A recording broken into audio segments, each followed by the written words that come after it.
On this episode of Still Loading, Super Smash Brothers!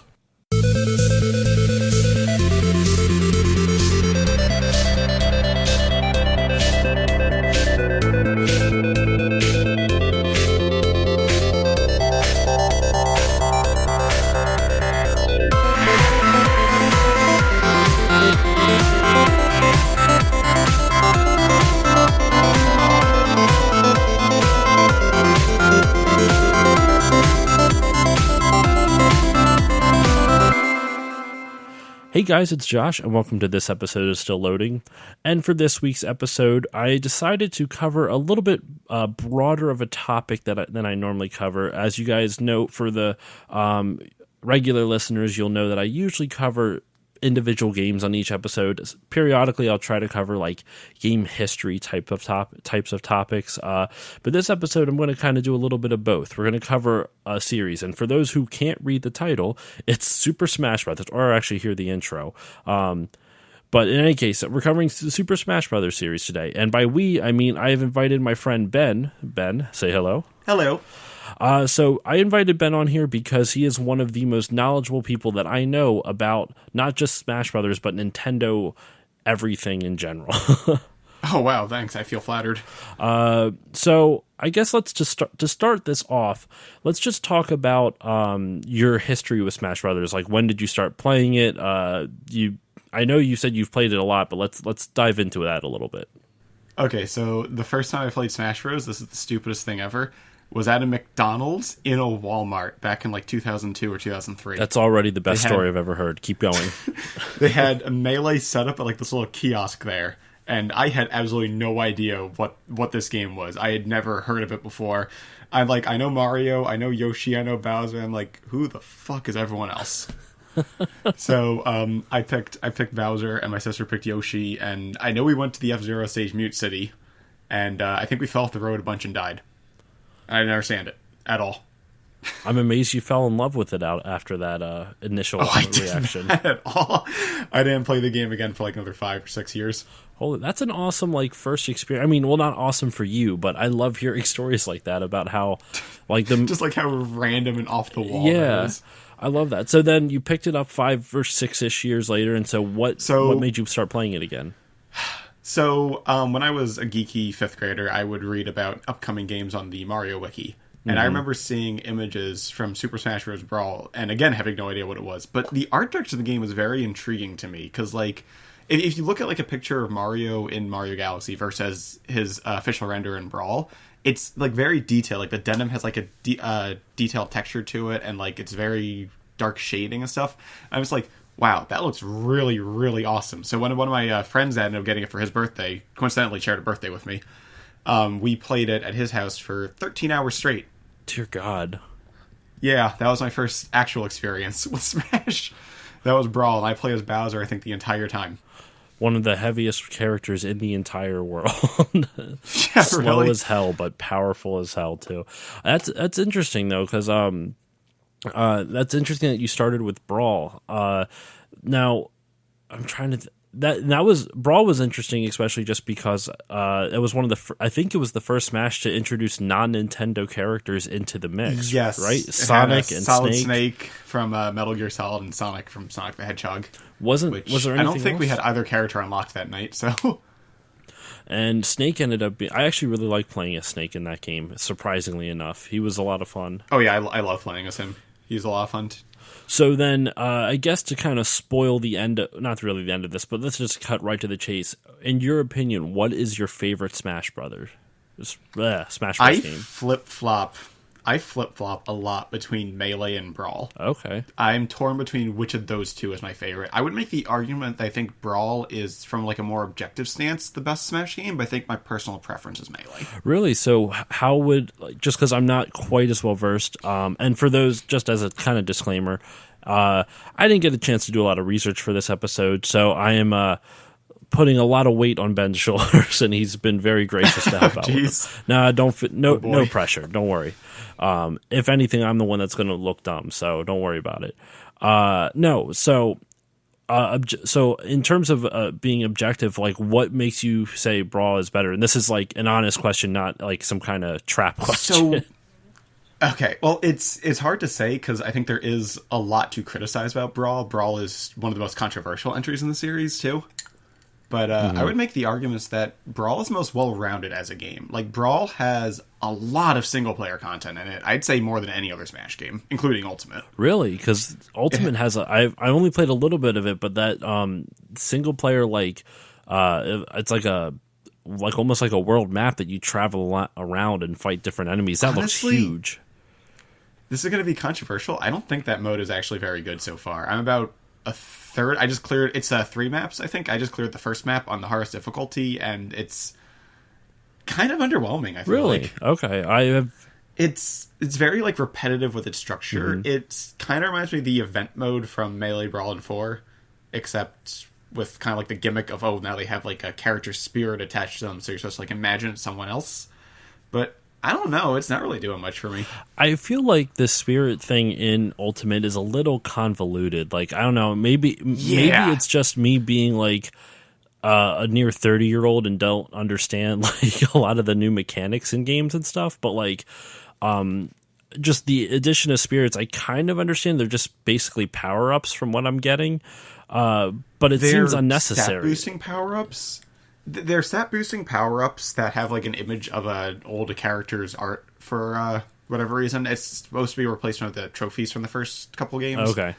And yeah, boosting your stats is kind of cool for the single player mode, but I don't know. It's usually I'm just kind of picking, well, what's my spirit who has the you don't want to pick one that's too strong because you don't get as many rewards. So it's like, okay, which one do I have that's closest in range to the person I'm fighting that's got an advantage against them or something. So I don't really feel like there's that much depth there, sadly. It's a little underwhelming. Like that. I get what you're saying, because there's certain games where they try to add depth, but it always ends up just being like, which rock, paper, scissors scenario option are you choosing this time? And that's exactly what it feels like. Spirit is either attack, defense, or grab, where attack beats grab, grab beats defense, and defense beats attack. So you're literally... And it's like, so you kind of pick the rock... And it's not like you need to pick one and then you're locked into it for the map. It's like you can choose which one you want to use before each mini battle. So it's like you can always be prepared. So it doesn't really add much. It just kind of... Yeah, I agree. I have not played it, but that makes sense why it's kind of a little underwhelming. So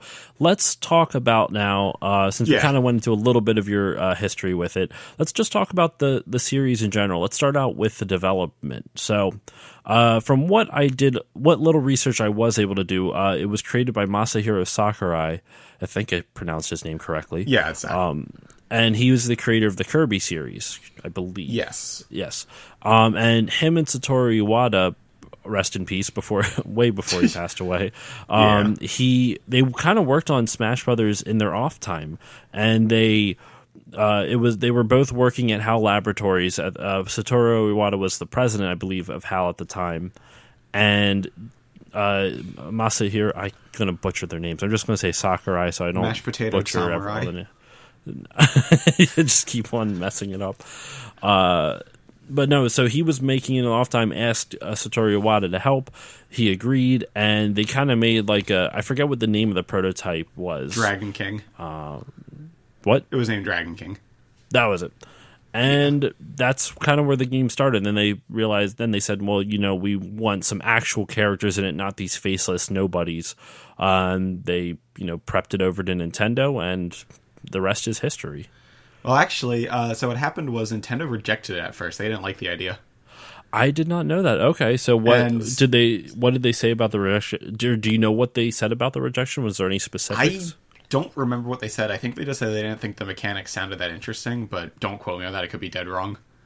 I believe what happened was Nintendo rejected it at first, like the initial pitch, and then Iwata told Sakurai to go ahead and put like Mario and Link in it anyway.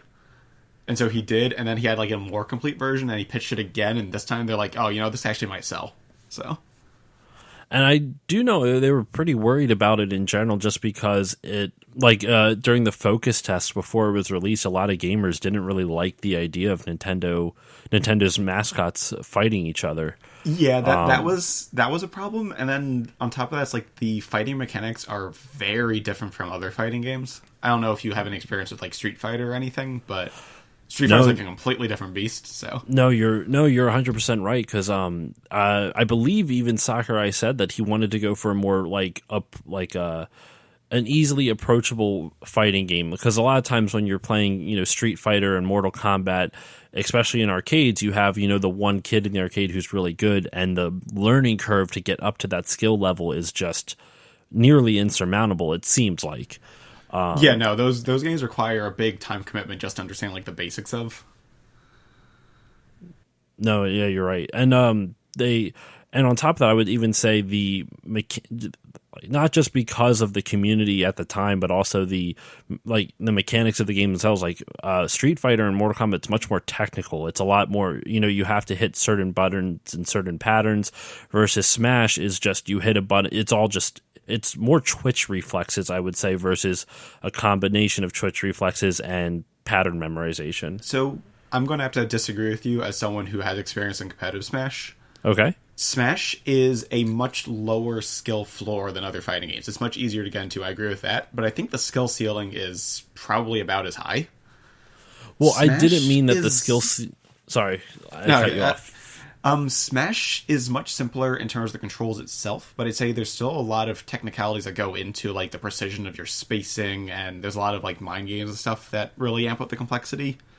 Smash is very complex based on its engine. The fact that you have like a free range movement adds like a whole new dynamic that other fighting games don't really have any way to replicate. So that's a fair point. And I wasn't quite saying that like Smash was less difficult at the higher end than like Street Fighter. What I meant in terms of like actual, like in terms of inputs, Street Fighter is more technical. That is true, although that is now a moot point since you can play as Ryu and Ken in Smash. So yeah, it kind of exactly. And that was a joke. They are simplified in Smash, but no, and like because even it shows like to credit your point, you are correct. Like Smash has become such a crazy in-depth community. Like look at how much people have broken Melee. Like you have so many different techniques in that game that I don't know if the developers planned on, but like wave dashing and things like that. Which I know very little about. In the case of that, some of them, like L canceling, was intentional. Sakurai wanted that in. It was actually in Smash 64 with an official name. I think it was Smooth Landing. Wave dashing was kind of like a weird physics exploit. It's not really a glitch. Like, if you understand the physics, it is supposed to happen, but it's not really something they intended to be used the way it was. No, I'm like I said, like it's not necessary. Okay, I guess glitch was the wrong. I don't know if I said glitch, but if I did, you didn't it's the say wrong glitch. term. I was just using that as like a frame of reference. It's like it's not really intentional, but it's not really a glitch either. So, it's the same type of thing where it's an exploit that you can use. I mean, an example I would give, even though this is a glitch, so it's not a perfect one-to-one comparison, but like super jumps in Halo 2, like it's in everybody's original copies of Halo 2. Anyone can technically do it if they know how to do the inputs properly, but the developers either A, didn't know they were there, or B, didn't intend for players to do that. I believe Sakurai commented on wave dashing specifically, saying that like they found it while playtesting, but they didn't really think much of it because they didn't really see any use for it, which is kind of ironic because it's kind of the most important thing in playing Melee now. But well, before we go into, because I'd actually want to like a description of what wave dashing is, because I can't wrap my head around it. I never could, even when I played it a whole bunch. But before we jump into that, we'll probably talk about that when we talk about Melee specifically. Okay. But let's talk about the original one. So sure. We already talked about its development a little bit and how it kind of came to be. But what would you say is the most notable thing about, or one of the most notable things about the original Smash Bros? I would say just the fact that this is the first time that all these characters came together. There was never a game before that had Mario, Link, Pikachu, Fox, and Kirby like right there on the box, you know? Mm-hmm. Let alone the fact that you can have all of them like on screen at the same time playing with each other. It's kind of like, have you ever seen Who Framed Roger Rabbit? I have not, but I know what you're talking about. It was kind of like that feeling, like if you saw Mickey Mouse and Bugs Bunny on screen for the first time. It was that kind of like really cool, like, oh wow, I never even dreamed this would be possible feeling. Or if we're going, that's what stands out about it. If we're going with a contemporary thing, Wreck-It Ralph with all the video game villains. That would just be a much more modern example. But I think your example's better because I like old stuff. But no, and you're right, because it really was and it wasn't even just the fact that all the not Mario, but all the Nintendo mascots and characters were mixed in. It was also the fact that it was one of, not the first, but one of the earliest, 4-player couch co-op games. Oh yeah, definitely. And there was still a handful that came out, because I want to say GoldenEye came out before this, and GoldenEye I believe was Mario 2 years Kart before. Those are both 2 in years '97. before. Yeah, so it definitely wasn't the first, but like for years afterwards, kids would take their N64s and then GameCubes and other things to college just so they would have something to play with their friends there. It definitely like standardized the couch co-op thing, I think. And I think when I think of a game you play on the couch with friends, I think of something like Smash, And I also think it's important to note that it popularized it, because unfortunately, as much as I like that, as much as I like 4-player couch co-op, it's not really a thing so much anymore. So it always makes me happy that like not only did Nintendo popularize it, but they're still championing it and showing that it can still be viable in today's market. No, definitely. That's a very unique thing. I mean, that's a good point. When I have friends over, I don't take out the PS4 ever, Well, it was like, what would you play? Yeah, no, exactly. It's like, what would we play together on the PS4? I mean, there are some games with my girlfriend, we can play like a story-driven game together, but like, I'm not kind of a friend over to play through The Last of Us with me, Exactly. And even and I really feel like that's always been Nintendo, not always, but Nintendo has always been kind of like that company that, once again, like I said, championing that couch co-op thing. Because even look at the Wii U, while it didn't really do well commercially, you could have 5 people playing at once on that thing. You got 8 with Smash on Wii U. Yes, you could. I forgot. And with Ultimate now with Switch, you can have up to 8. I just was thinking of Nintendo Land. That was a pretty fun one, honestly, for a free game. Yeah, no, I still find myself playing that every now and then. All right, so the original Smash was groundbreaking, not just for like you said, adding all these different characters in, combining all these different characters for the first time. Did the first Smash have a single player campaign? It had an arcade mode where you just kind of fought each character on their own stage in like a predetermined order. It's certainly fun. It feels like when you used to play like the arcade modes in Street Fighter, but like, it doesn't have that much content to it once you play with every character, unless you're a hardcore completionist like me who wants to do it on the hardest difficulty with every character. You're probably not going to do it again. So, is Master Hand in that first game too? Yes, he is the final boss when you beat that mode. Okay. And then in addition to that, there are 2 other kind of mini games, being break the targets and board the platforms. Are you familiar with those? Yes, I remember that. Those were difficult. They were. So what those were timing challenges where you had to pick a character and then go through a kind of like an obstacle course and either stand on 10 different platforms or break 10 targets before. I used to do it like beat your own score, like beat your own fastest time. And one thing that made those really cool was that each obstacle course was catered to a specific character to be difficult for them and to make use of their own abilities. I did not know that. I mean, I knew about the obstacle course, but I didn't know it was catered to based on the character. So, like for instance, Ness's and Yoshi's required use of projectiles, whereas like Captain Falcon's, I think, was kind of like sprawling and open. I could be completely misremembering which one's which now. I know for a fact Jigglypuff's made you have to like hover across a large gap while breaking targets in her break the targets level. That sounds horrifying. It was to, I feel like the philosophy with this was they wanted to get you good with each character. So it's like, those are kind of like your tutorial for how does this character work.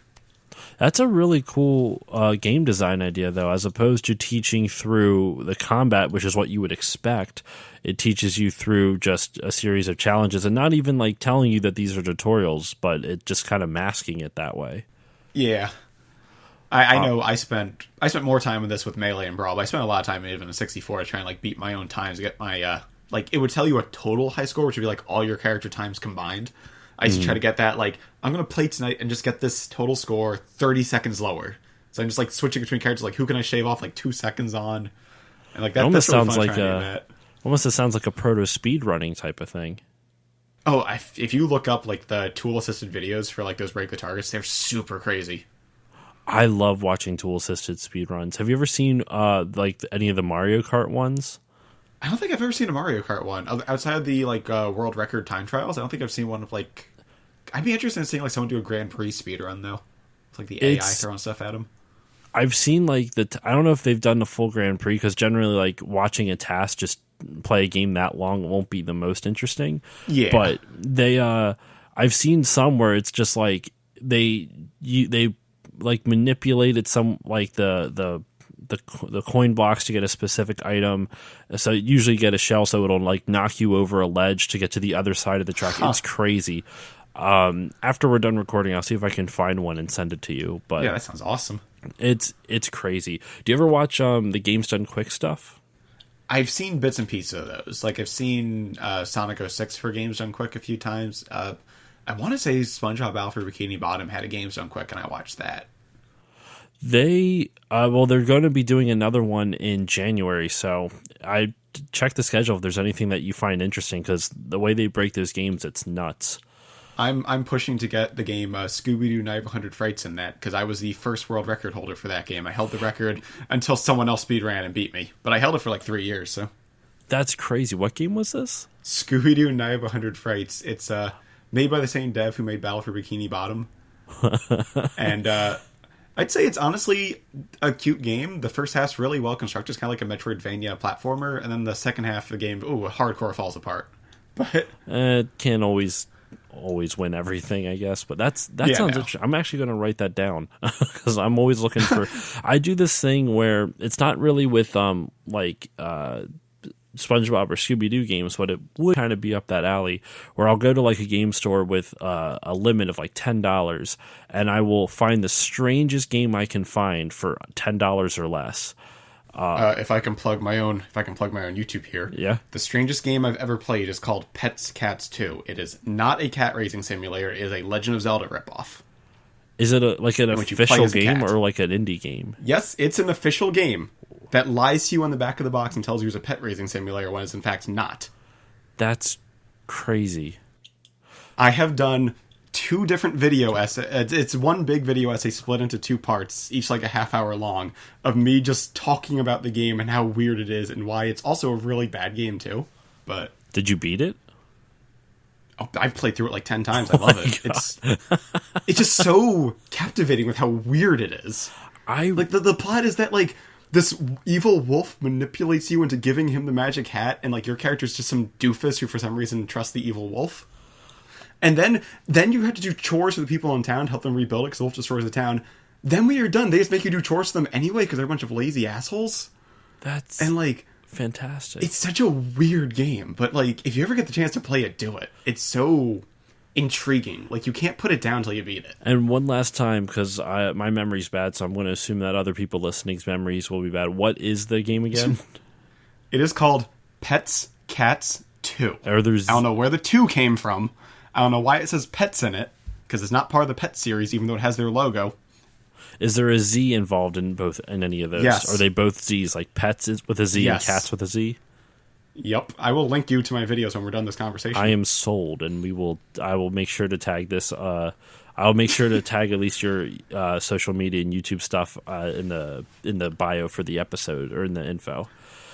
Sorry for getting us really off topic. No, do not need to apologize. Pets Cats 2 sounds like the best thing I've ever heard. I would give the game a solid 1 out of 10 if I were reviewing it. So I've seen the games I found in like those $10 runs. I found a Pink Panther game for the Super Nintendo. It was just called Pink Goes to Hollywood, and I don't know what possessed them to get that license, because the Pink Panther wasn't that popular in the 90s as far as I'm aware. Yeah, that's kind of a weird thing to make a game for. And it's a platformer. It's kind of like the same thing where they did that Home Improvement platformer for the Super Nintendo. I've seen that. That is strange, to put it mildly. Is that the one where you have to like fight dinosaurs with Tim Allen or something? Yeah, Tim Allen fighting. I think I've played that. He's like throwing screwdrivers at dinosaurs or something like that. It's batshit crazy. I've also found what is it? There's a game called Power Pigs of the Dark Ages for the Super Nintendo. Never heard of that one. I didn't either. And it's not awful. Like it's a serviceable platformer. What I'm impressed by is that the art style is like, it's simplistic, but the animation's surprisingly good for a Super Nintendo game. So I'll have to next time. I'll have to have you over so you can check it out. But yeah, that sounds cool. But anyway, so let's get back to Smash Brothers. Yeah, what people came here to listen to. So let's move on to Melee then. We talked a little bit about the original, but Melee is really where the game kind of developed its iconic status. Like, it already had a cult following from the original, but like Melee just kind of blew up that expectation and just like it raised the popularity so much higher than it already was. I almost feel like the original was like a prototype for Melee. I would agree. Like, Melee is what they envisioned, but didn't have the time or budget to make on N64, or processing power for that matter. And then, like, when they had the opportunity to make Melee, is like, that was them going all out. I feel like a lot of game developers do that too. Like, if you look at even, this isn't modern anymore, but like the Left 4 Dead series, like Left 4 Dead 1 feels like a proto Left 4 Dead 2. Like, they added... That's how I feel about like the Portal games. Yeah, Portal 2. I mean... That one, I think Portal was developed by a bunch of like game students or like college students at the time. So that kind of makes sense why there is that progression. But like when it's like something that's coming from a AAA developer and they change so much of it in the sequel, it almost feels like they released an incomplete version of the game first. Yeah, really. But because like... I mean, at least Nintendo had the excuse of processing power. Like, if it's for PC, it's going to work either way. So whatever. Neither here nor there.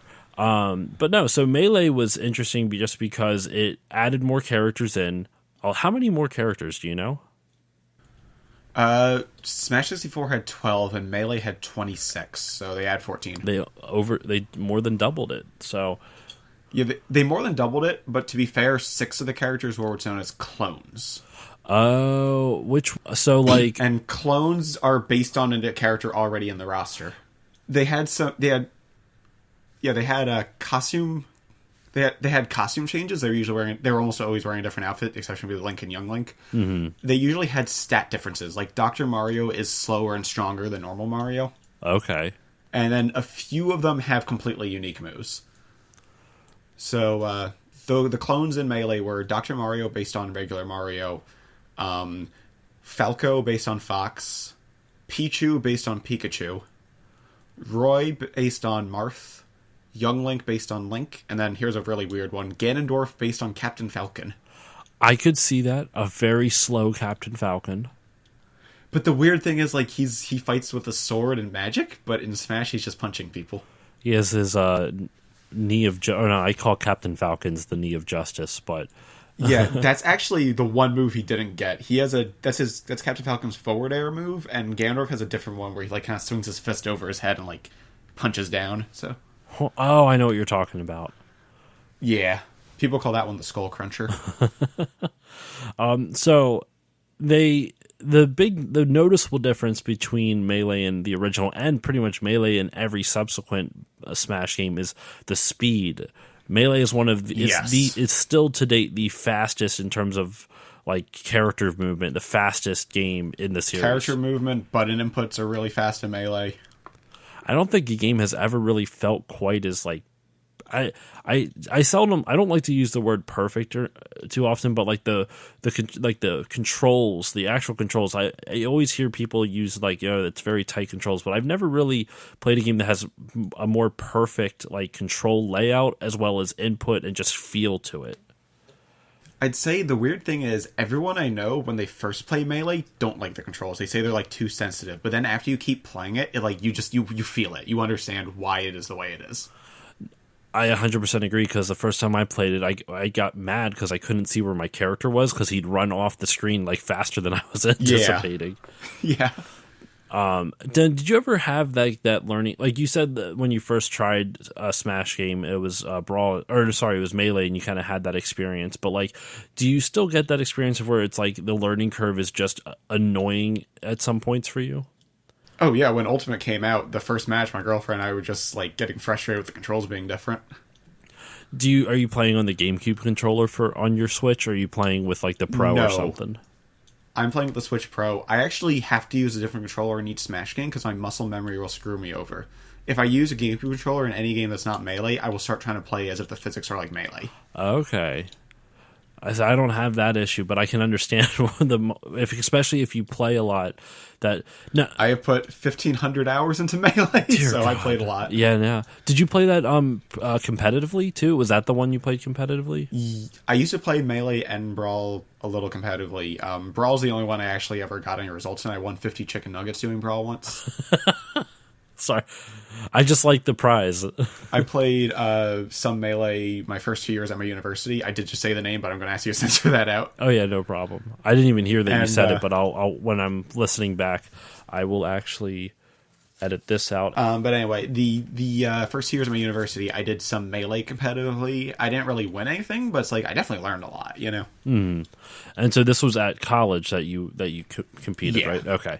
I mean, throughout high school, I was following the competitive scene, but I wasn't like going to tournaments in high school. I didn't have money or transportation, so I've heard stories. Now, I know we're kind of like not talking about the games anymore, but this is all involved with Smash. So I've heard the Smash community is a little toxic. Is that true? Oh, I actually wrote a 35-page paper on the Smash community about a year ago. Really? For school. And okay, I will say that there is a lot of toxicity in it, and a lot of it, there's a very big divide. My thesis on the paper was about the divide in the Smash community, and honestly, I don't want to pin all the blame on Sakurai, but I feel like he handled a lot of things in the divide very poorly. He handled a lot of things what, sorry? Like, with the divide in the Smash community, Sakurai has handled it very poorly in the past. He has actually made a lot of effort to turn this around in recent years. Okay. But he used to be... There's, like, the stigma that competitive players are elitist, and I'll be perfectly honest with you, I've only ever seen the non-competitive players being elitist. No, you're right.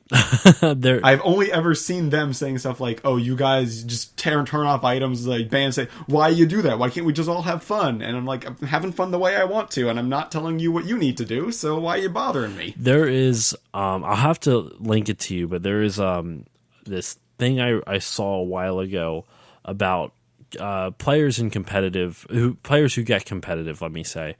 And generally the most toxic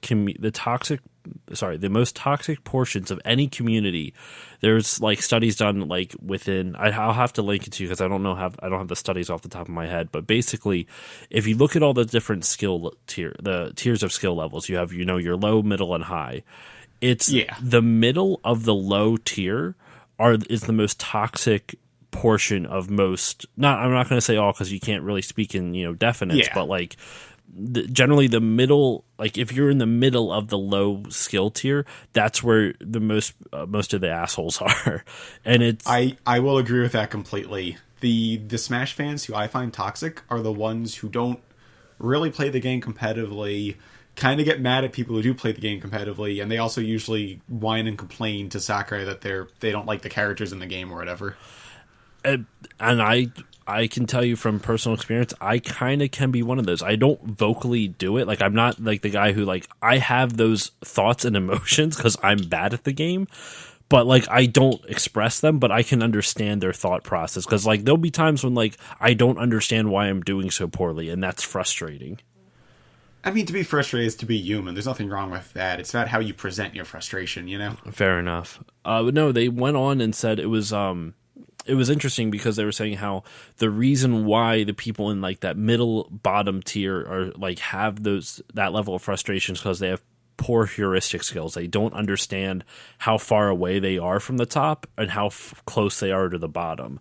So they think they're higher than they actually are. I agree with that. Well, they think they're higher than they actually are, like than they're actually at. I used to be that way with Halo 2. I loved Halo 2 and I got pretty good at it, but I would get frustrated when I would go up against someone better than me, thinking that like even knowing that I'm not as good as them, but it would frustrate me when I wouldn't perform as well. And I was stuck in that middle bottom tier and having poor heuristic skills, not quite understanding how far away I really was to them. Yeah, no, when I was younger, I don't think I really grasped just how big the gap can be between like being someone who really understands how the game works versus being someone who just kind of thinks they know how the game works. Well, there are even people who know, like on a fundamental level, know how the game works, but can they execute it? So that... yeah, no. And then there's... I mean, a big thing with Smash is the way the metagame plays out. Like, when you get down to it, competitive Smash is just a matter of reading your opponent, figuring out what they're going to do next, and stopping them before they do it. And it's like, I don't think like I really even understood that that's what the competitive side of the game was about until a few years ago. Because like that's a very hard thing to do while you're also trying to control your character in such a high speed game. Exactly. I have a friend who he's been on the podcast before. For those who have listened, his name's Jay.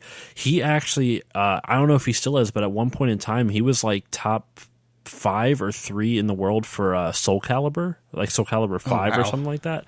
That's impressive. And he kind of had a similar thing where it's like he enjoys playing those games because he likes being able to figure out like what is the other person thinking, like what is their strategy and how can I counter it. And the other half, obviously, like you can know all the technical skills, you can know spacing, you can know like I keep thinking spacing, reach, and power, and like which I don't know if they still have follow-ups, a priority, especially in Smash, like what moves will, even if you hit at the same time, you know which moves will cancel the other out and overpower it. And he was saying like he likes being able to read people, and it even shows. Like I have some friends who would play Smash all the time. My one friend Micah is one of the best Smash players I know.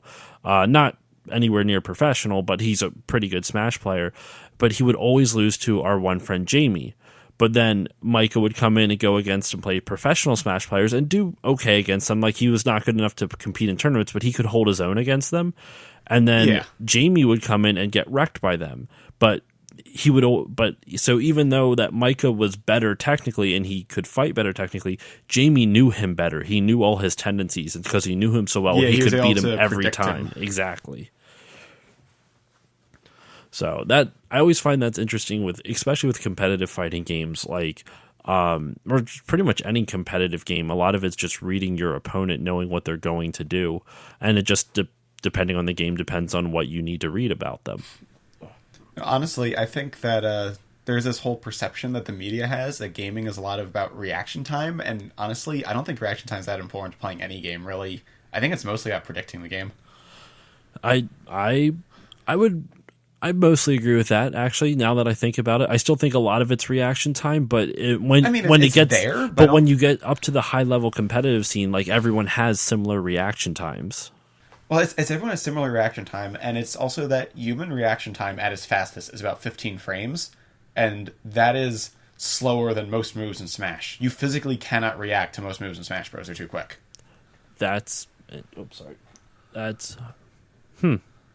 No, it makes sense. And I don't know. And I guess that makes me marvel even more about how speedrunners work. Speedrunners, as far as I can tell, are just robots pretending to be humans. I don't know how they do it. Once again, kind of like what you were saying before, how you can't play other Smash games on a GameCube controller. It's all muscle memory. You just have this program. You've programmed your mind to make your hands move a specific way. But all right, so let's talk about Brawl now. We've talked. Melee is really where the competitive scene really took off, and hell, it's like I think we talked about it off mic. It's still going on today. The Melee specifically. Honestly, I think Melee is even used for casual Smash, though. If you think of what it brought to the table. Like, you mean they still use it for casually? They don't still use it, but I think a lot of the series standards were created in Melee.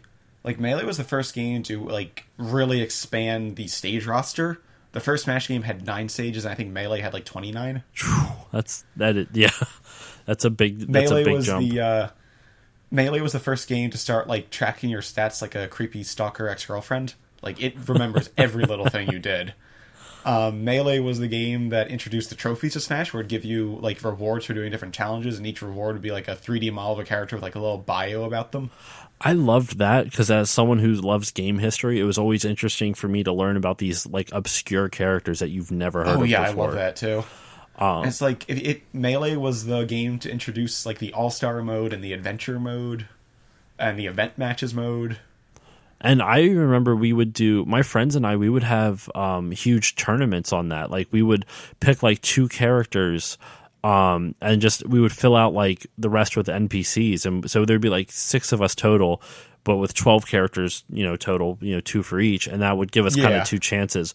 And of course, then you would inevitably run into the situation where you might have to face your own character, which if that happened, then you just pick your favorite and you move on.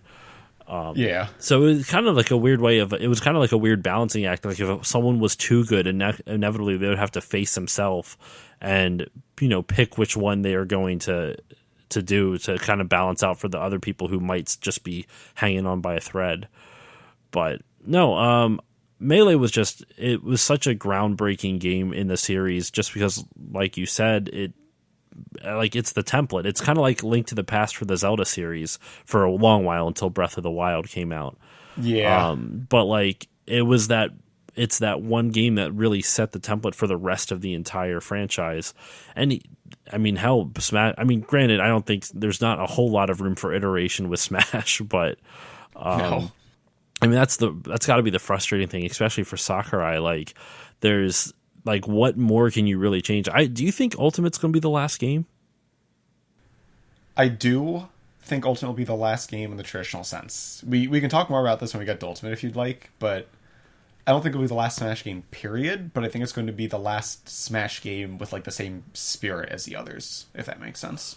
That could make sense. That does make sense. My English is awful today.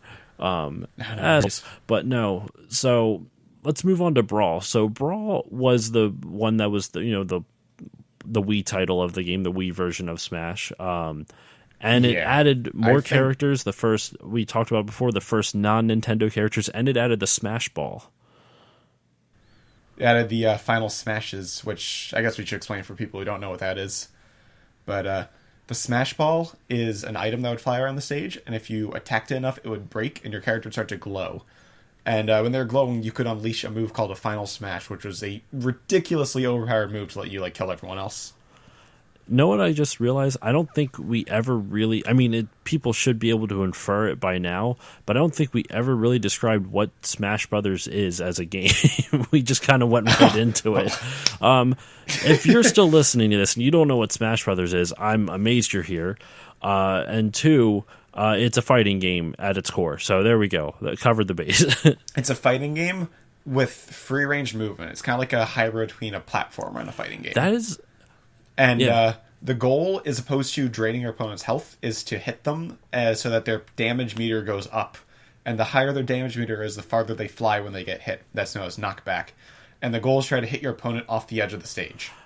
That's actually kind of interesting to think about, because I just kind of always took it for granted, but you can't really in the traditional sense, knock out your opponent in Smash. It's always just, it's a ring out. Yeah, that's the only way to get a kill in Smash. That's always, other than like the stage being a dick to you, but once again, that usually takes... Well, even then, it's a ring out. Anytime the stage is a dick to you, you're still getting ringed out always. That's true. That is very true. There was my friends and I were playing Ultimate the other night, and the first time my friend Micah, actually, that I talked about before, played it, or one of the first times, like one of the first couple matches, the stage killed him like 2 times in succession, like before anyone else could touch him. It was awful. Oh. We'll talk about that later on, because the stages in the Smash series got a lot worse as they went on. All right, well, good to know, because I haven't played much since Brawl. I have actually never played the Wii U or 3DS versions of the game. And I've played the original, Melee, Brawl, and Ultimate, and very little of Ultimate at that. But no, so we're talking about Brawl, and the big difference is that it was a lot slower than... there's a lot of differences, but in terms of mechanics, it was a lot slower. It was a lot slower, and characters would randomly trip while moving. I hated that shit. They just fall face down. And there was one other major mechanic change, and that is hit stun was decreased significantly. So in previous games, the first 2, when you hit someone, they'd be locked into like a hit animation for a while so that you could follow up and do a combo. Mm-hmm. Brawl tried to negate that by making hit stun minimal and allowing players to cancel it even earlier than that.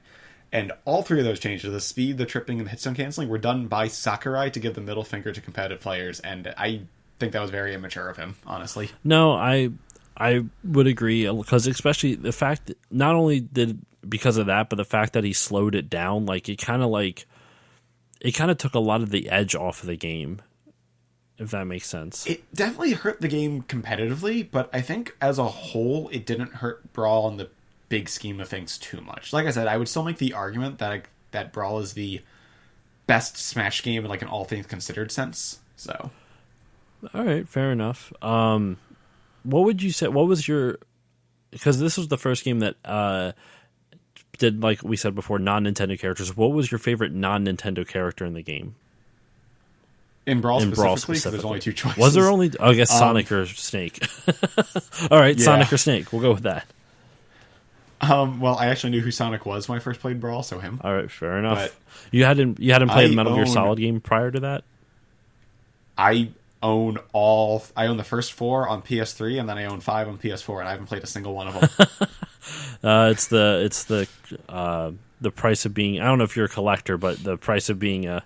I am. Yeah. It's the problem, the collector's problem, where you have so many games and never enough time or motivation to play all of them. I have 500 something in my collection. So, what do you have what do you collect old ones, or is it pretty PS2 and up, or whatever I want? Pretty much. So you just go for everything. Specific ones that interest me. Yeah. Fair enough. Whatever I find that looks cool. So all right, so let's get back to Brawl. I have no issues with all these digressions. I just always feel weird having these transitions. And no, this is not you. This is me asking. If I have a chance to talk to a collector, problems. So no worries. If I have a chance to talk to anyone about collecting, I could go off on it for hours just because I love talking about collecting. But that's not the topic of this episode. So Brawl was the one that was on the Wii. Was it the Wii's best-selling game? I don't think so. It was not the best-selling game on the Wii. Wikipedia will tell you that's Wii Sports, but that number's skewed because Wii Sports was included with the Wii. It was a pack-in. So I think Wii Play was the best-selling Wii game. I keep forgetting they had all those just generic Wii titles. Yeah. I don't know. Those were never my thing. I want to say Mario Kart Wii outsold Brawl, but not by much. The Mario Kart games in general sell a lot higher than you think they would. It's kind of scary how Mario Kart games, even on failing Nintendo consoles, will outsell some of the more popular games on other consoles. I don't know if it's outsold things like Assassin's Creed, definitely not Call of Duty, but it's but games that you would think okay, well, no one really plays Nintendo, or now Nintendo's outrageously popular again. Not just with casual fans, but with the hardcore gamers too. But I don't know. It's always interesting to me. You wouldn't think it. You would think Smash would sell more, or maybe Mario Galaxy, but generally Mario Galaxy actually sold poorly, if I remember. I think it only had 2 or 3 million. Which is pretty bad for Mario. Yeah, and it's always interesting. The numbers for Mario games have, I believe, if I remember correctly, they decrease them every time it goes to 3D. Even the 2.5, the 2.5D games that the new Super Mario Brothers sell better than the new 3D Mario games. I don't know about Odyssey. I don't know those numbers. Odyssey is the first time a 3D Mario has sold better than the last 3D Mario. So that's depressing. But I love Odyssey. Yeah. All right. So now this is we'll move on to the WiiU game. Unless, do you have any other things to say about Brawl? We didn't say anything about Brawl. I don't know what else to say. So do you have any other things you want to say on it? Oh, I have a lot to say about Brawl. I put 2,000 hours in. Go at it. Let's hear what you got. So I think the big thing everyone likes is the story mode in Brawl, complete with 2 hours of cutscene. Which, honestly, I love that story mode. I played through it many times. I just played through it a few weeks ago. I remember playing it a lot with my roommates, or not roommates. I used to have a group of friends. We'd get together every Tuesday, and it was always either Melee or Brawl. Once Brawl, we had a big party for when Brawl came out. I remember, and we played a lot of it then. It's very much like a beat 'em up. So I understand a lot of people actually did not like the story mode, and if you don't like beat 'em ups, I could see why. But I enjoyed it for what it was. And I thought it was really cool seeing all the characters interact with each other like that. So if I had one complaint, it was that there was no voice acting, and I think that was a not good decision.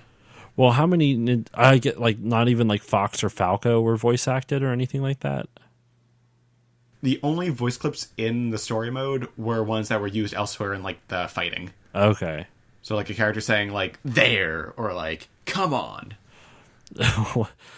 You're too slow. No, what is that from that? Is that from Melee? That's from Brawl, but Sonic actually didn't say anything in story. Sonic was a late addition to Brawl, and he only appeared in like one cutscene in Brawl because of that, because they didn't think he was going to be in the game originally. Sonic was a deceptively good character in that game too. I seem to recall he ranked pretty average in competitive. I always remember not being able to play it. Maybe for filthy casuals like me, but no. But like, I always remember not being good against him. I loved watching people play as Snake though, because you could troll people so bad playing Snake. Snake was so fun to play. I liked he'd like set traps around the stage. Yeah. He wouldn't like fight directly most of the time. And you like try to like bait people into standing in the wrong spots and then blow them up with like a mine. And that's what I think is the most fun part about it, because a lot of the other characters are just, straightforward fighters. And he could do that, but like the fun about him was that he could, like you said, set traps. I also liked that weird like mortar launcher thing that would like shoot, I don't want to say rockets, but like rounds up into the, like up top. You could hit things higher up than you normally could. You know what I'm talking about? Oh, yeah, I know what you're talking about. I think that is actually an RPG, so... That would make sense. It's just weird because he plants it in the ground, so it looks like a mortar, but he does fire an RPG. I know that. I mean, it's guided, too. You can pick where it goes. Yeah, you can like, aim it and, like, control it in midair. Snake, I love Snake. My favorite, like, troll character, though, in every... I have two characters that I like to use just to kind of, like, dick with other players. Game & Watch and Kirby. No, both characters who in Brawl at least I could probably beat pretty easily. No, sorry, Game & Watch and Jigglypuff. Oh, I love Jigglypuff. She's fun because to play as. Jigglypuff, the one where her like neutral B is where she charges up that roll. Yeah, she rolls forwards. Yeah, that's what it is. I always love doing that because I mean, if it was a one-on-one play, these like troll moves would not work. I'm just talking about like if you're playing like with 4 people. The big party. Because then you can just stand off to the side. I flip Bacon as Game & Watch at people. Just leave him off to the side. I don't know if that's what he's actually flipping at him, but I always called it Bacon. I think it is Bacon, actually. There's one other huge thing to Brawl, and that is the soundtrack in Brawl. That is phenomenal. Wasn't that one of the first fully orchestrated... was it the first fully orchestrated Brawl Smash game? No, Melee was orchestrated, and I don't think any Smash game isn't fully orchestrated, because they try to do different styles for all the different music in it. Mm-hmm. So, like, some's orchestrated, some's supposed to sound electronic. Brawl had, I want to say, 258 songs in it. Really? There was that many? I mean, Ultimate has over 1,000, so... That... Someone told me that there was, like, 13,000 songs in Ultimate. I'm like, that can't be possible. I don't know if it's 13,000, but I think it is at least 1,000. How to... I know, 13,000 would be ridiculous. You mean 1,300? Yeah, that would make more sense. 13,000 would be absurd. But I'm trying to even picture like where they're putting 1,000 songs, like not in terms of storage, but like what's it used for? Stages. Is it like stages in Ultimate can have like 100 different songs play on the stage? Really? Is it depending on like the situation, or does it just change tracks at random? It picks a track at random, and you can set the percentage you want each track to play. That's insane in all the best ways. That was started in Brawl. In Brawl, most stages had in between 8 and 10 songs they could play on them. Really? Yeah, and you could set the likelihood for whatever songs you liked. So, for instance, I would turn up like a song, the Final Destination theme in that game was beautiful. I put that up all the way on Final Destination. Whereas, like on the bloody, what do you call it, the Fire Emblem stage, I liked all the music on that, so I kind of put them all like about the same. So. Mm-hmm. This is, and speaking of stages, this is kind of backtracking just slightly. But if I remember correctly, in Melee, if you put, I can't remember if it's Mew or Mewtwo, but you get the Donkey Kong stage, like with the river underneath it, you know? Oh, it's Ness you're thinking of. Ness, that's who it is, sorry. Yeah, and you put him at level 9, 9, and you don't move at all, he just kills himself every single time. There are actually exploits like that in every Smash game. Is there? What would be one in Brawl, if you know? I don't know if you know one off the top of your head. So one of the cool things about Brawl, this is going to sound like a tangent, but it's not, was that you could create your own custom stages. You could build your own stages in a stage editor, and that was really awesome. And it came with 3 default stages. And on one of those 3 default stages, if you set, I think it was Wolf to a level 3 or 5 or something, and just didn't move, he would always kill himself trying to get to you. I can't believe I was about to stop talking about Brawl without talking about the stage creator. That's like one of the biggest things. We haven't even gone like halfway through everything in Brawl. The reason I would argue Brawl as the best Smash game is just because of how much content is in it. That's a fair argument. Like, regardless of like people's opinions on the gameplay itself, like there is a lot of shit in that game. Like, I completely forgot about the stage editor. Like, know what else you probably forgot about? There's a list in Brawl of every single game Nintendo ever published, what console was for, a picture of the game's logo, and the date it was published. There's a list in Brawl like that? Yep. It's called the Chronicle. How do you access it? It's somewhere in the vault. I don't know off the top of my head, because... No, I do know. If you go Vault, I think it's actually right there, like in the first Vault screen. That's awesome. Did you also know, I think there are... I want to say 20 demos of NES, Super NES, and N64 games in Brawl. Like, that are playable, or just like on the ROM or something? You can play them. How do you access those? They're also in the vault. They're under Masterpieces. Do you have to play a certain amount to unlock that, or do certain tasks? They're unlocked for doing specific tasks. Like, for instance, you can unlock Super Mario Bros. 2 by like using Peach's vegetable pole move like 15 times in a match or something. You unlock like the Ocarina of Time demo for like doing something with Link, probably. So it's just demos of the game, so it's not like the full game or anything. It actually is the full game, but it kicks you back to the main menu after about 5 minutes. After about 5 minutes? Yes. However, you can use a simple hack to disable that, and it's the entire game right there. I'm a little flabbergasted right now. Excuse me. I had no idea that was in there. This again. Brawl is the biggest Smash game in terms of content. It does not have the biggest roster. That is Ultimate. I think Brawl, excluding the characters and stages, had the most content. No, in every other mode, Brawl has the most content. I cannot believe that they had full games on there. Granted, like you said, it is a demo version, but you can hack it out, which is just crazy. So technically, also, you know the spirits? You know the spirits in Ultimate? Those like pictures of the different characters? Yeah. Yeah, Brawl has 700 of those. And how many spirits are in Ultimate, do you know? 1,200 something. And considering that was like 2 generations ago, that's even more impressive that there's 700. Yeah. I know Wii, Ultimate did not even double Brawl's. And on top of that, Brawl also had 544 trophies. I mean, they don't have any trophies in Ultimate now. No, which is so disappointing. That was my favorite thing about the previous Smash games. Especially because, like we said before, it was kind of like a nice little history lesson if you're interested in that, too. The thing that frustrates me is, like, Sakurai mentioned they didn't do it because of the amount of work that went in, but those were not original models. All the models for both Brawl and Force trophies were pre-existing game models, so it's not like they even had to make them from scratch. They just had to kind of copy-paste them. And just change maybe some textures if they want to make it like a shiny. They didn't even change the textures. I don't think they changed the textures for any of them. Oh, I forgot. They're just like little miniature versions of it. It's not even like they trophyized them or they made them gold or silver or something. No, it's just the character like standing there, like on a platform. My God, I have not played enough of these games. I'm looking at my collection right now. I have Melee, but I actually don't have Brawl.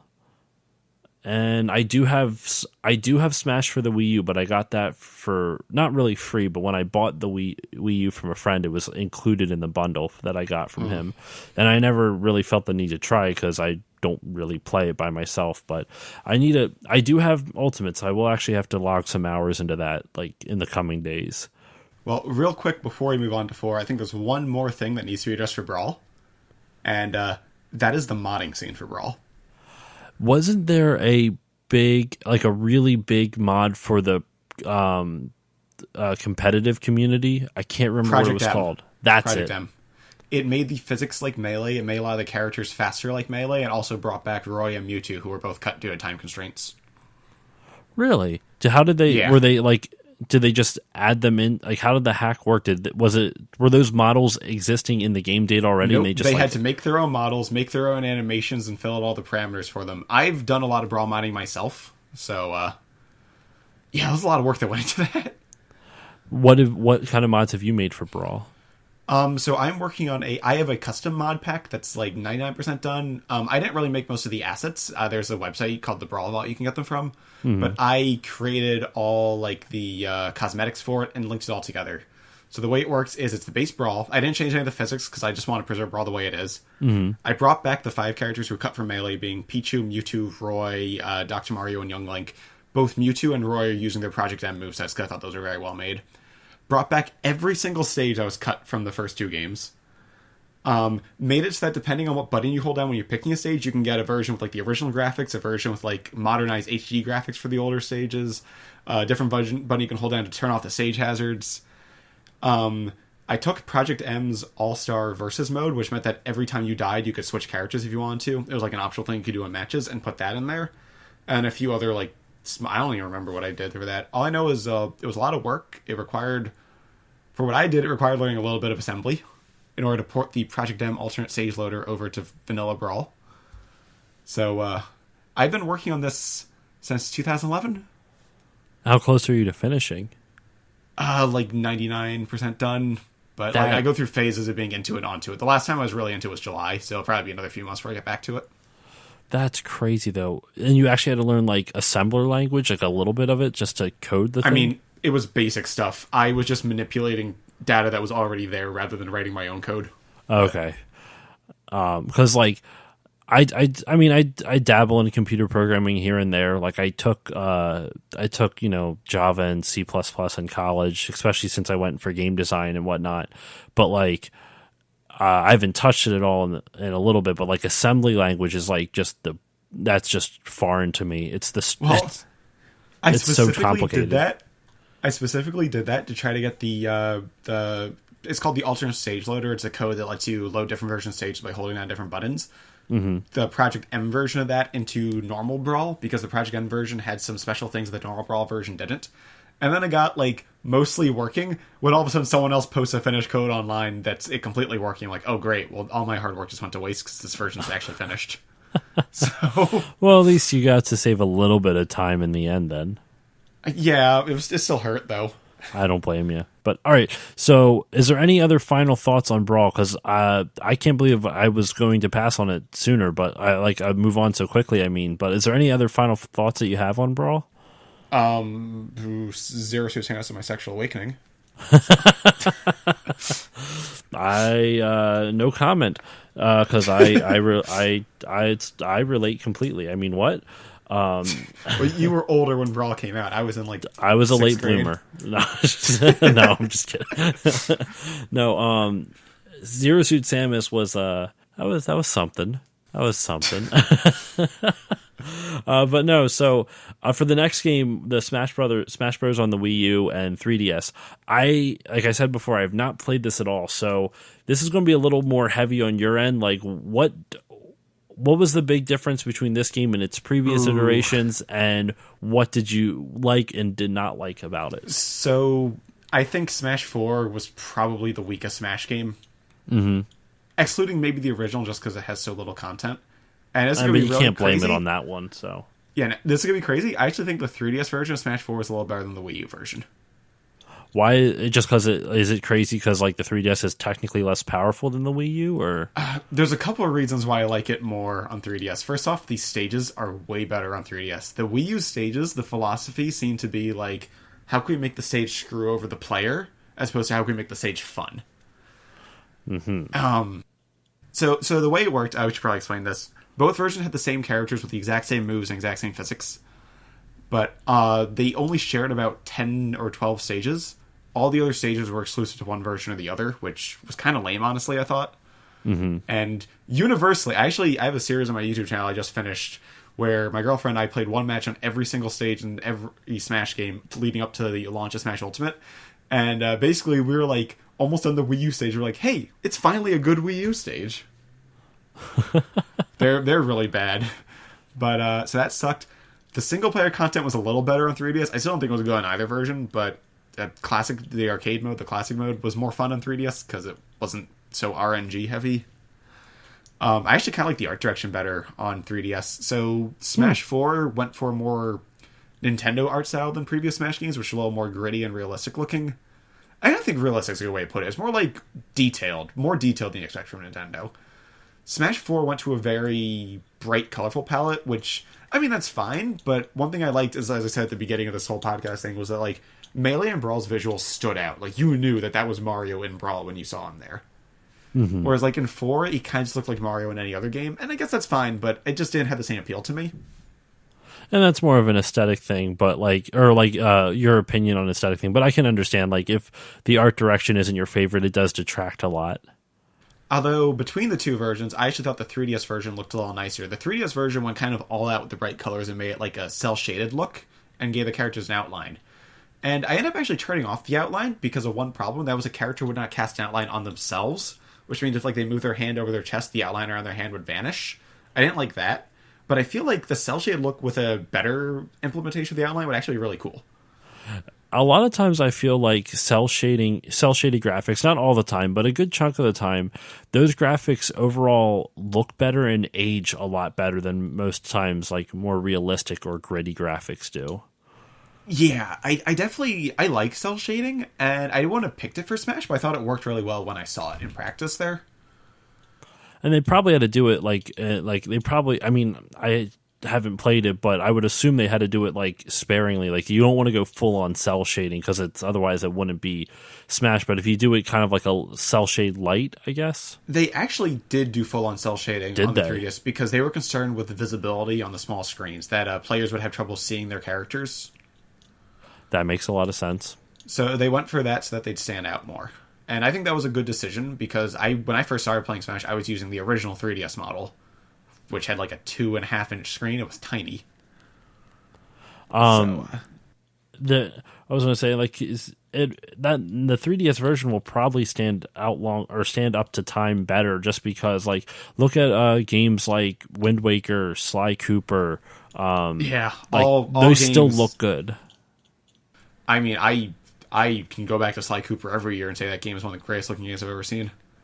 And it's good art direction. And there's a reason that, like, certain games age more quickly than others. Like, even going back, like, I love Ocarina of Time and Majora's Mask, but it doesn't look as good as you remember it looking. Oh, no.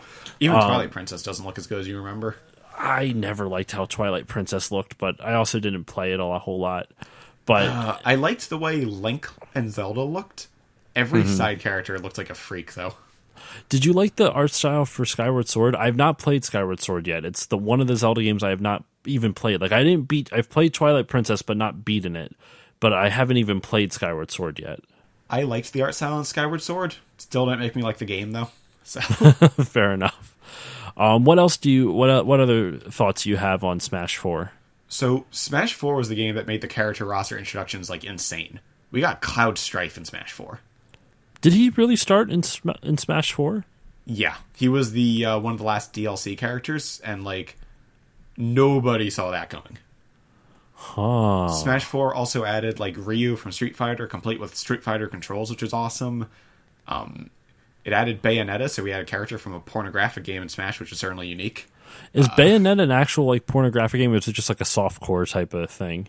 It's more softcore, but, like, it is pretty. It's still a different element for Smash, you know. Oh my god! When we were playing Ultimate, because I didn't know that she was in Smash 4, but when my friends and I were playing Ultimate, we were constantly confused if she was shooting stuff out of her ass or not. When it was she really shoots from, like, machine gun from pistols that are also her high heels, I think. Yeah, and that's what it was. But it was like she was posing in such a strange way to shoot them. I think the crazy thing is she actually strips in Smash as she fights. It's like they got this. They toned it down a bit, but it's like still they let that in. Nintendo's weird with their censorships. I don't. Yeah, certain things they allow in, and other things they don't like.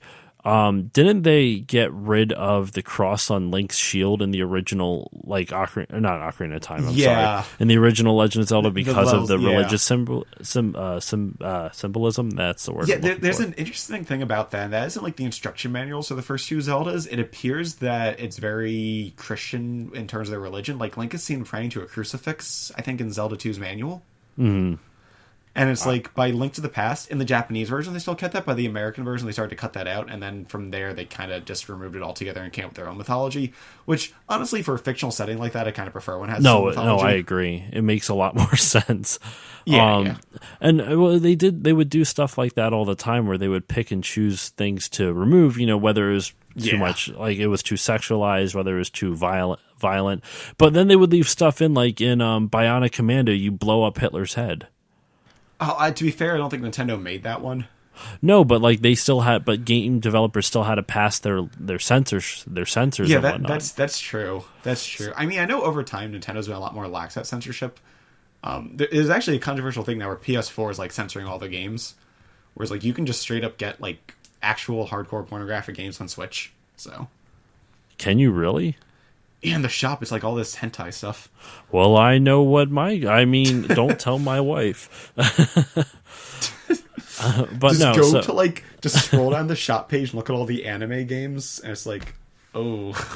Half of them are like hentai dating sims or something. That's what they look like to me. Oh, Nintendo. The joke on my YouTube is I always say I hate anime, so. You say you hate anime, sorry? Yeah, that's always my joke on YouTube. It's like, oh, I hate anime. I've never seen anime, so. There's some good stuff out there. I'm sure there is. I'm just playing it up as like a joke because it pisses people off. Oh my! I'm sure people are like losing their minds. Everything's is offensive to everyone now. But no. If I go back to the roster a second for Smash 4. Oh yeah, I was going to ask you what else you had to say. Okay, they added like Pac-Man, which is awesome. They added the Miis, which is really cool because I thought a customizable Mii was a great idea. Like I didn't think they'd ever do that. That was awesome.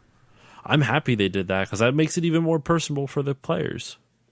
No, exactly. That's great. And then this is probably means nothing to 99% of people, but I like that they added Lucina from Fire Emblem. She's one of my favorite characters. And I like that they added Shulk from Xenoblade, because that is the greatest game on any Nintendo platform, in my opinion. So I still have not played Xenoblade 1 or 2. Don't play 2. Oh, God, don't play 2. It's not good? A lot of people like 2. I'm going to say that I probably would like 2 if I were like 12, but honestly, I hated everything about 2. Well, it was one of the worst experiences I've had with a game. It was like, the story was a lot less serious. I hated the character designs. All the characters' personalities I thought were just annoying. The gameplay was just so slow and tedious. It just felt like the first game's combat, but heavily simplified and flowcharted. So I cannot recommend 2, honestly. I know a lot of people are going to disagree with me, and that's fine. If they like it, that's all for them. But my own recommendation would be stay as far away from that game as possible. Even for free, it's not worth playing through. The story is so bad. Wow. This is coming for someone whose favorite Nintendo game and third favorite game of all time is the first Xenoblade. And now for the Wii, that's not incredibly rare anymore, but it's still rare. It's worth a little bit of money now.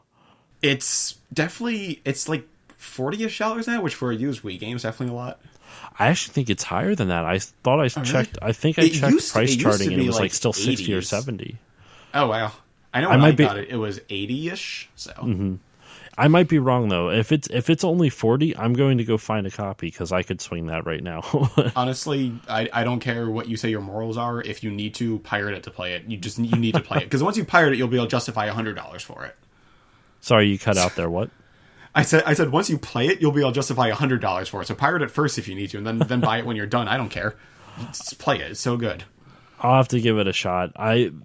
There's so many. It's weird because, like, especially with RPGs, I seldom have enough time to play them anymore. Get the 3DS version. I actually do have a new 3DS, so I could actually play that. Get the 3DS version then. That's what I played because I don't have time to sit at home and play games anymore. Well, I never even play like handheld games, even on the go. That's the thing. But I will make time for RPGs. So I just beat Earthbound for the first time somewhat recently, and that was fun. Have you played it before? I have played Earthbound and Mother 3, and in both cases, it was a matter of I liked the writing, I enjoyed the stories and characters, but RPG gameplay isn't really something I can get into. Again, which makes Xenoblade such a freak game that I love the gameplay so much. But have you? No, I actually I haven't played Mother 3, but I do kind of agree with you because, like, this is a controversial opinion. I think Earthbound's a little overrated. It's not bad by any stretch. I would say that too. Yeah, it's just a little overrated. I found the game was kind of tedious and kind of a chore to get through at times. I mean, don't get me wrong, I'm happy I played it, but like, it's nothing I think I'm ever going to go back to. I'm kind of with you on that. There was a couple moments where it was like a chore for me as well, and you referenced it before. The writing is so good in that game. Like it's just funny. It's a really funny game. Driving me. And then, well, if I can sell you on Xenoblade with this, the writing in that game is great, the acting is great, and the cinematography in the cutscenes is like 10 out of 10 phenomenal. I need to try this. And the soundtrack is 20 out of 10. Have you ever played Chrono Trigger? I have never played that, and I know that's one I need to try, but that one I think you might enjoy because it's not generic RPG battle mechanics. It's a little bit different. I won't go into detail now since we're not. Once again, we kind of went off topic, but whatever. What's the topic again? I don't even know. It's got to be the other M or something like that. That's what we're talking about, right? But no, Chrono Trigger, and you can actually get a pretty faithful re-release of it for the DS if you don't want to shell out the money for the Super Nintendo or play it on an emulator. Was that included on the Super Nintendo Classic? Yes, because I have a Super Nintendo Classic, so if that's the case, I might have it on that. I don't know. I'm looking at my box of the Super Nintendo Classic, but it's the front of it, so I can't read the back of it. But no, all right. So let's. I'm going to actually look that up while we're continuing to talk. So let's go back to Smash 4. Yeah, we should probably talk about Smash 4 and then move on to Ultimate, because we're actually already at almost like probably about an hour-ish, because I think we were talking for like 15-20 minutes beforehand. Yeah. And I'm probably going to leave this part in anyway. I don't edit a lot out. I will. It's the exact opposite of me on YouTube. I edit everything. Before we move on to Ultimate, is there any final thoughts on Smash 4? Smash 4 felt to me a lot like Sakurai was trying, but his heart wasn't there. It feels soulless to me. And I understand a lot of work went into it, but I feel like some of the work was in the wrong place. Like one thing they did was Sakurai decided to try to readjust his stance on competitive play, and I really appreciate that. But then, he tried to make it up to the competitive players with saying, oh, you guys want a stage hazard toggle? We're going to add this new Omega mode where you can make any stage Final Destination. And that shows a very poor understanding of competitive play, because Final Destination has never been the most balanced stage for competitive play. Isn't Final Destination that completely flat one, though? Yes, so it heavily favors projectile characters and characters with horizontal combos. That is very true. What would be a more balanced stage? Battlefield is probably the most balanced stage in Smash 4. I would argue Smashville was the most balanced stage in Brawl, the Animal Crossing stage. Really? And then, yeah. And then in Melee, that's a hard one. I would say Yoshi's Story, but I'm also a Marth main, and Marth is really good on that stage, so. All right. So let's move on then to the newest entry in the franchise, the one that just came out somewhat recently, a couple weeks ago. I think it was just a week ago. Was it really just a week ago? Yeah, it would have been a week ago today upon our recording, and it will be a little over a week upon release. So, what did you... I played a little bit of it. I played like 30, 40 minutes, or probably more like an hour, including the party I went to. But you've told me you've already logged, 30 some odd hours in it? Yeah, about 30-ish, probably a little more. And what is your opinions of it so far? It's too early for me to do an accurate judgment. I'm going to say, so far, my stance is, I think the versus mode for non-competitive play is probably the best it's ever been, in terms of the physics, the feel, the flow. In terms of competitive play, I don't think the game is going to be very good for that, because it definitely feels different from Smash 4, which I thought had very bad physics for competitive play. But my least favorite thing about Smash 4's physics engine was that they nerfed the directional influence system hardcore. And they kept that weaker directional influence system in Ultimate, which means combos are kind of just going to be the same couple flowchart moves again. And that really hurts my interest in the game competitively. So. Mm-hmm. And then outside of Versus, Ultimate is the worst Smash at everything it does. Is the worst? The single player content Ultimate is horrible. Really? So they break the targets, they cut home run contest, they cut half the multi-man modes, they cut all-star. There's a mode in there called all-star, but it's just endless smash for multi-man. They cut events. They made into spirits, kinda. They cut the Smash Run mode from Smash 3DS, which is actually really cool and probably should have been brought back and revamped. The spirits mode is like super underwhelming. The challenges are so painfully easy in this game. There's no trophies to collect. It's just outside of versus mode, there's not much there. Classic mode though is great. I'll give it that. That's probably the best classic mode's ever been, but everything else is probably the worst it's been. And if you can believe it, online is actually worse than Brawl's. Really? Yeah. I don't understand how Nintendo consistently still fucks up online. Like it. I don't either. They actually had it almost right in 4. In 4, it was like so close to being right with just a few big problems, and then in Ultimate, they went back on everything.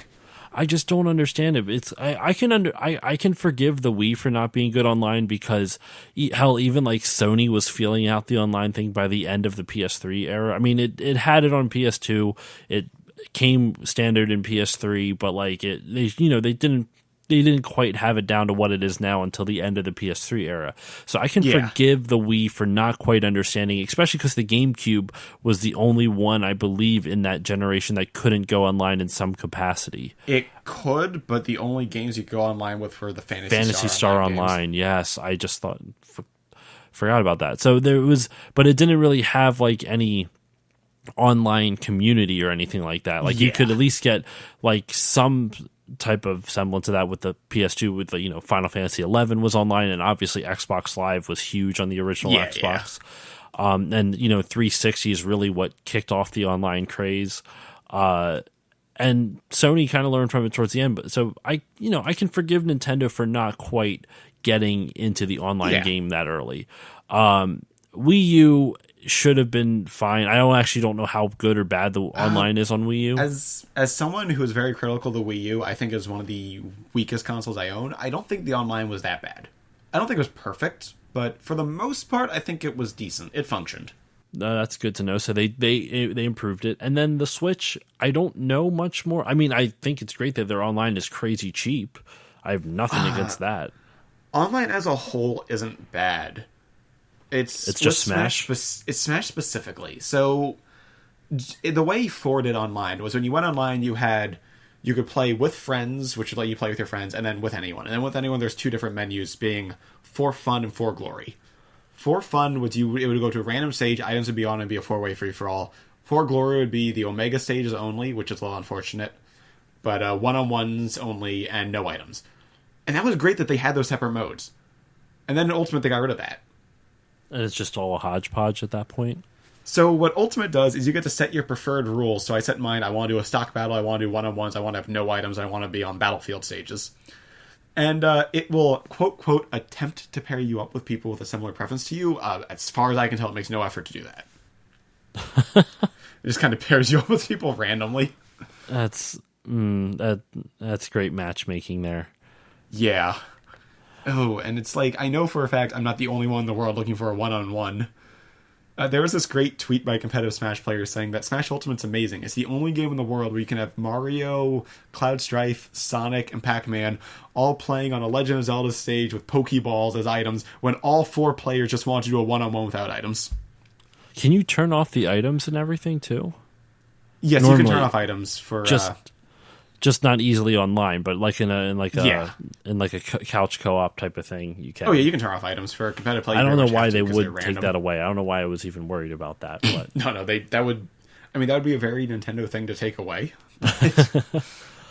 Well, I mean, yeah, I don't know. I played a little bit of it, and from what I noticed of it, it felt kind of like a cross between Brawl and Melee in terms of the speed. Like it wasn't as slow as Brawl. But it definitely wasn't as fast as Melee. It's not, and it unfortunately doesn't have like the on-the-fly combo system Melee had. But like, I mean, I can forgive it for that because casually the game is great. The character roster is fantastic. Every single character is back, and that's amazing. And some of the new characters are really interesting too. Oh, we just got Joker from Persona 5. Mm-hmm. They added. I like that it's. In a weird way, it's weird to me that it's not just Nintendo anymore, but I'm glad that once they decided to not do that, they went like all out, and there's a bunch of like interesting characters. Honestly, I don't think there's that many characters that Nintendo themselves really needs at this point to add. It's like the only big glaring omission, and this is memes aside, is Waluigi, I think. Waluigi? And I know a lot of people make like memes about him. A lot of people like reactionarily hate Waluigi because they hate the overabundance of memes. I'm just saying this as someone like serious, legitimate. No memes here. I really think it's kind of surprising he wasn't in the game. No, I'm 100% with you. Once again, no, like I don't actually like. I'm barely on. Like I'm on the internet. Obviously because it's ingrained in all of our lives, but I'm never any places where I have to view memes like consistently at all. So like, while any Waluigi memes have not been like overplayed for me, but like I just don't understand why he wouldn't be included just on the fact that he's been in the series for so long. He's been a main Nintendo character for so long. Well, not also main, but he's been a serious one. Also, the fact that for the last decade, I think he's probably been one of the most requested, if not the most requested character for the series. The thing that frustrates me, though, isn't so much that he's not in, but rather that we have another Mario character being a generic enemy, the Piranha Plant. Yeah, why? And a lot of people, again, they kind of reactionarily like the Piranha Plant because they see it as being like a middle finger to Waluigi supporters who they all just hate. And I don't think that's what it was intended to be at all. I don't like the idea of a generic enemy being in Smash, though. It's like, especially not when there's characters with actual names that people have been wanting to. That'd be like putting a Goomba as a character you play as in Smash. Yeah, I wouldn't want that. And most people wouldn't. I don't understand it. Like the Piranha Plant at least has a little bit more character like in its design than a Goomba, but here's the reason I think he's picked. The Piranha Plant is a pre-order bonus. Like, if you pre-order the game, you get him for free, and I don't know if he's available for people who didn't. If I had to make a guess, it was probably something like Sakurai's investors wanted him to have a pre-order bonus, and he wanted to make sure as a character people wouldn't feel screwed out of not getting. That's a very good point, and most likely that's probably what it was, because now everything... People, they always have to have that incentive pre-order bonus, which I have no complaints of, but I do understand, like, if they're requiring it, that's kind of... Yeah, so I guess that might be why they picked it in the first place, but I still would rather it be a real character and not a generic enemy. So, but what do you have anything else to say about Ultimate? I mean, like I said in the beginning of the episode, Smash, as much as I used to love Melee and Brawl, and I still kicking myself for not remembering all those specifics about Brawl. I forgot about the Home Run Derby until you just mentioned it. Wasn't there another thing?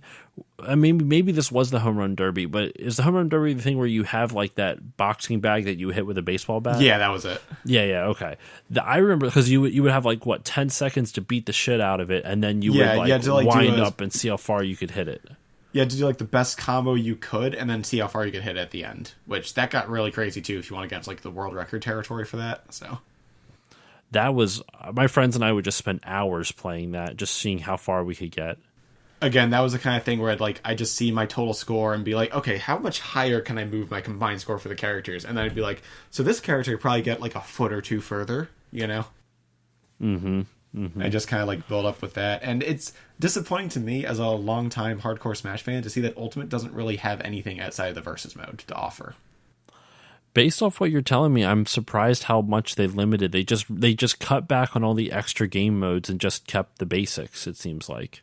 And I think they needed to do that because of how big the roster is. I mean, the game has 76 characters in it, so, and 103 stages or whatever. I don't know. I'm sure they could have squeezed some. I mean, Nintendo more than any other company, I've never seen a company that is able to compress their games into such small amount of such way. Like, I don't think it was storage. I think it was more time restrictions behind the scenes. Well, they could have waited another year. No one would. The Switch is already out at that point. You might as well just wait another year and get it right. Or, yeah, I don't. Well, I'm hoping they do is they add some of these back as like add-on content. So, so like more DLC type of thing. I'd pay $5 to break the targets in home run contest. There's enough content in the base game that I feel like $60 justified it. Okay, well that's at least good then. Well, I mean that's just for versatile. It's like I'd pay more just to get the other modes in there too. So, but all right. So, do you have any final thoughts on Ultimate before we just kind of wrap up with the series as a whole? I don't really have much to say about it because, like I said, I've only put about 30-ish hours into it.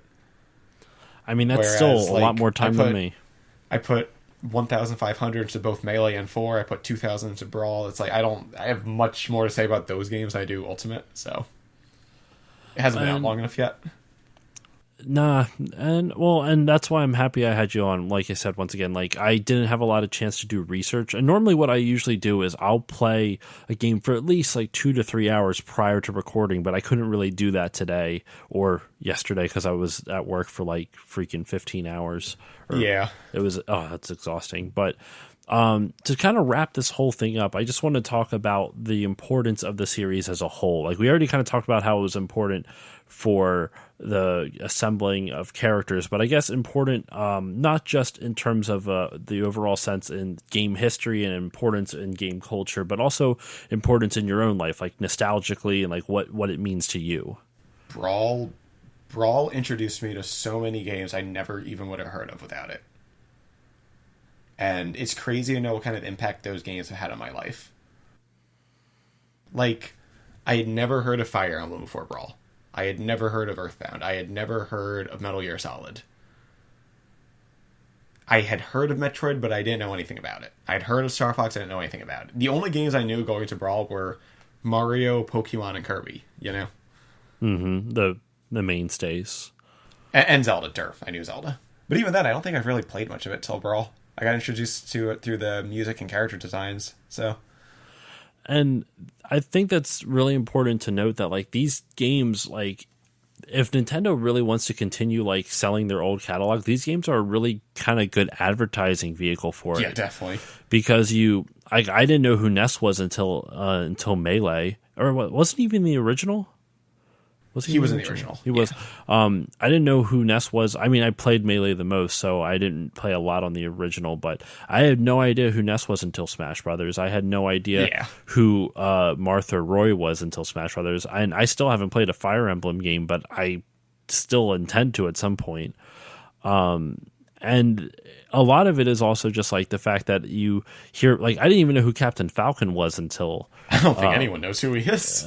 I mean, he's if you really think about it, he's been in like only 2 or 3 games, and you see him in his car. You don't really see him. I think it was 5 games. Was it 5? Because I know there's the original one. Then there was there one on the N64? There was one on N64. Then there was one on GameCube. I know there's one on GameCube. 2 on Game Boy. 2 on Game Boy. Okay, so maybe 3 on Game Boy. But like you don't. Every other character you see outside of, well, you see them. You don't really see Captain Falcon. You're just looking at his car the whole time. For those who don't know, he's part of the F-Zero series, just in case anyone's not aware. And even the F-Zero series, like that, I have the first one. It's a fun game still, even though it's like I'm not normally a racing game fan, but I actually really like the F-Zero series. I do too. It's very fun, very like high speed and stuff. So. And for something that you could easily just say, all right, well, they're just putting a number for the speed. It could be anything, but like you feel the speed on that. Like it really, even on the Super Nintendo, it feels fast. Oh, it definitely does. Yeah. But all right. We already kind of touched about the history before, like I said. And any last things before we wrap? Like kind of do our outro for this. Like any last things about the nostalgic value of this series? Who do you main? Oh, that's a good question. I don't have one per se. If I had to pick one, it'd be Link. I would always do his I always like his down A's and up A's because like either stabbing down or poking people in the butt up. The thrusts from Zelda 2, the up and down thrusts. Mm-hmm. Are you talking about like the actual Princess Zelda? No, that's from his up and down air moves are from Zelda 2: The Adventure of Link. Yes. That's one of the few Zelda games I actually own. That game, have not played it once again. That's it was in my top 5 Zeldas until Breath of the Wild knocked it out. So really, the one that most people don't 2. like, Zelda 2. Yeah, I think it's interesting. Zelda 2 is bad at being a Zelda game, but it's still a good game. It's an action platform that's nothing to do with the Zelda series, but it's good for what it is. I always thought it was interesting from what I saw of it, just for the fact that it had like RPG elements into it, and it was very like you're not expecting that. Yeah, no, I think it's better than the first Zelda. I actually think the first Zelda is probably the worst one. So You actually what with the first one? I think the first Zelda is probably the weakest one in the series.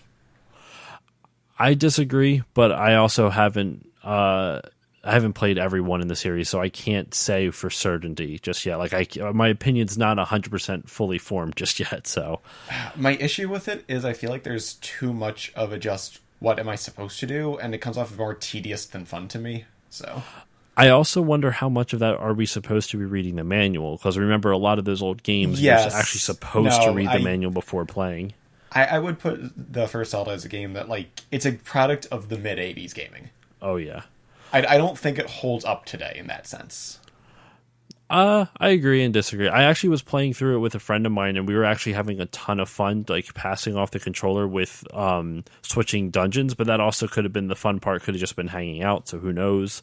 Well, let me put it this way: I wouldn't play it a lot. My issue is that, like, one of the dungeons is just like in a tree. You're just supposed to know you have to burn down.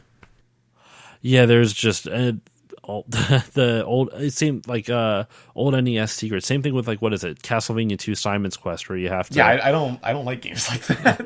Where you have to just arbitrarily guess something. Yeah, I don't like games like that because it's like if you don't already know what to do, you're not gonna be able to figure out what to do.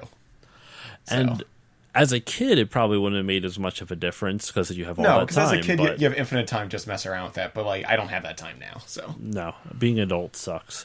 Yeah, definitely. All right, so to wrap all this up, I want to thank you all for listening once again. This was a really fun episode for me, actually. Like, I learned a lot more about the Smash series than I ever thought I would. Again. No, dude, you were fantastic. So thank you, Ben, for coming on and just talking with me about this game or the series. Am I allowed to plug my YouTube channel? Of course. I was going to ask what plugs do you got? Awesome. So if you want to hear more of my beautiful, sexy voice, you can find me on YouTube under the name Fabulous Fish. That is fish spelled Ghoti. So it's kind of hard to remember, but I'll make sure to write it down in the notes. And isn't Fabulous spelled differently as well? Yes, it's also spelled with a GH, but just a GH instead of an F, and other than that, it's the same. Okay, so that's easy. So Fabulous with a GH instead of an F, and Fish as in Ghoti. Yes. Where did you get the name for that? I believe you described it on your description on the channel, but, like, where did that come from? My 8th grade English teacher wrote that on the board as a demonstration of how English had a lot of silly, arbitrary rules. And she broke down how you explain it. And that was in 2010, and I have remembered that since. It has become part of my identity. No, it's going to stick with people. That's for damn sure. I'm friends with her on Facebook. I should let her know I'm still using it. That's awesome.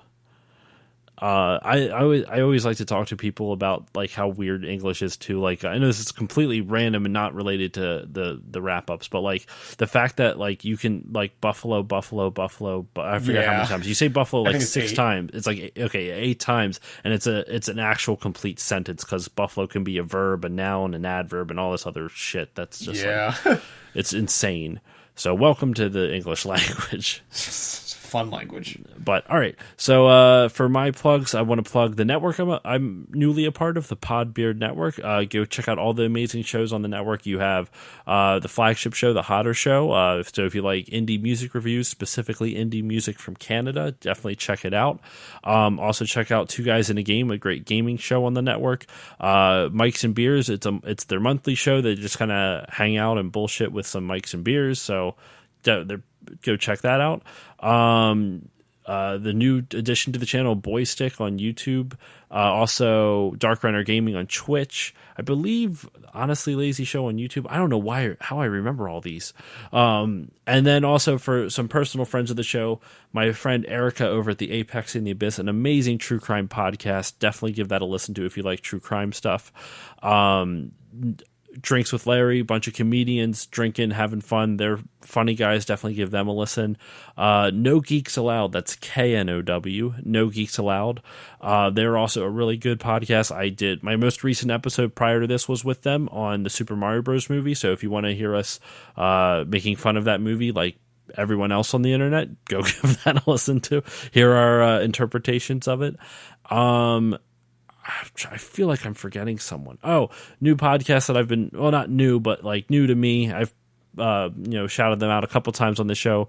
But Super Mercado Bros, if you like video game music and like kind of like a more analytical version, more analytical look at it, because they're all the two brothers on it, the Brueggemann brothers. They are actual composers, so they talk about music theory and how the songs actually work, and they speak to it in that capacity.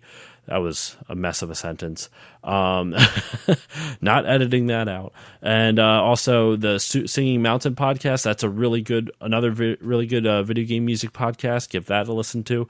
And also the Frame Savers, video game speedrunning podcast that I've really enjoyed. So I didn't know I get that many shout outs. Do I get any other plugs? Dude, you can plug whatever you want. If you have other plugs, go for it. I just want, if you guys like graphic novels and high school comedies, check out Katatui 101 over on Instagram and DeviantArt. She's working on one that hoping to have a release in the next year or so. So you can check out all the concept art there. Excellent. And our personal social medias, you can follow me on Facebook, Twitter, and Instagram at StillLoadingPod on all of them. You can follow me on Twitter at FabulousFish. Once again, spelled the way he described it earlier. So listen back if you forget. I don't feel like saying it again. Have fun, bitches. And that should wrap it all up. So once again, Ben, thank you very much for joining me. Oh, thank you very much for having me. And I will see you all next time.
Podbeard.